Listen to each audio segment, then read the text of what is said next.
and welcome to this week's episode of Skapie's Corner. Now let's be deadly serious. We all wanted to be astronauts at some stage of our lives, right? We all wanted to explore, shoot for the stars, and now we truly can because boys and girls, humans will now be landing on Mars. That's right, I'm cool cause I rhyme. If you caught the rhyme there. But if you did, you're smart and then... yeah. We've all heard of Mars One, and here is your trustworthy Skapie to give you the inside scoop. While Mars One is cool, they don't build rocket ships. What they are exactly is a non-profit foundation that will establish a permanent settlement on Mars. Their mission plan consists of cargo missions and unmanned missions, which will then be followed by human landings. How weird does that sound? Like they were different types. The colony will slowly expand where a new crew will arrive every 2 years. In his famous Rise Moon speech, John F. Kennedy said, "We don't go to the moon because it's easy, we go because it's hard." You might say that it would be kind of sucky to be one of those astronauts, to leave all your friends and family behind, to go live the rest of your life on a cold, hostile planet. Because Mars One will be a one-way trip, there's no coming back. You'll have to leave your family forever, and the best video call you'll ever get will have a 7-minute delay. But then again, there are people who have been dreaming about this for their entire lives. They're like one of those famous explorers who left everything behind to go live at sea. Mars One means to explore a whole new world. This will be the most revolutionary research of our time, to build a home for humans on another planet. And don't think you can just wake up one day and think, this would be a good day to go to Mars. No.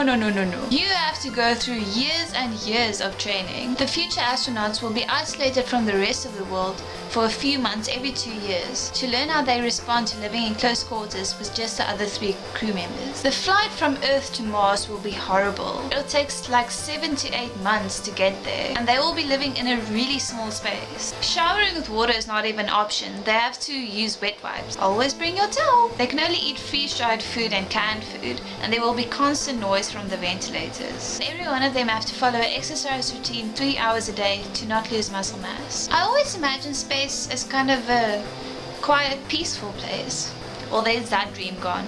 Thanks facts and reality being all bright and shit. Every second of the rough trip will be worth it when they get on Mars because under the circumstances, that is paradise. Their total interior space is more than 200 square meters. Within the settlement there are inflatable components which contain bedrooms, working areas, a living room, and a greenery to grow their own crops. They will be able to shower as normal, prepare fresh food in kitchen, and even wear everyday clothes. In essence, they can live a typical day-to-day life. If they leave the settlement though, they have to wear a Mars suit.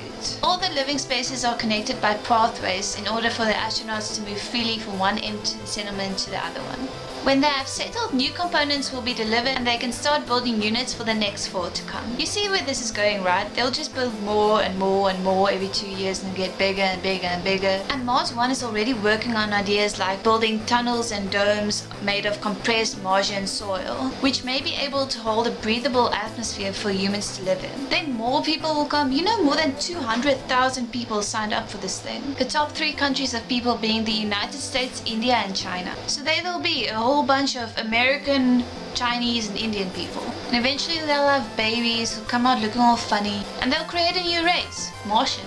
Not now. They won't be allowed to reproduce now. But you know, like in 100 years. And eventually we'll be able to travel freely between Earth and Mars. Of course, like in 200 years, space travel will be so advanced, it'll just be like a weekend thing. And then very soon we'll be all over the planet of Mars. And they will get bored and try to take over the next planet in the row that way. And very soon we'll control the whole solar system. Because, you know, that's what we humans want.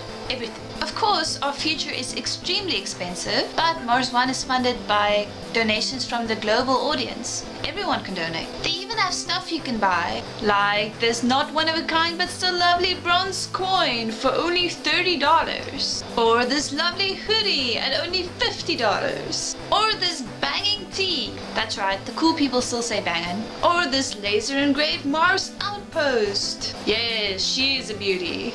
You can also purchase stickers, posters, and even mugs. Not that mugs are weird, you know, it's just like so much variety, it's amazing. So hey, if you like, make a donation and maybe one day I'll see you there. Thanks for watching, this has been Skapie's Corner. The links to all the social media stuff you desire is in the description below.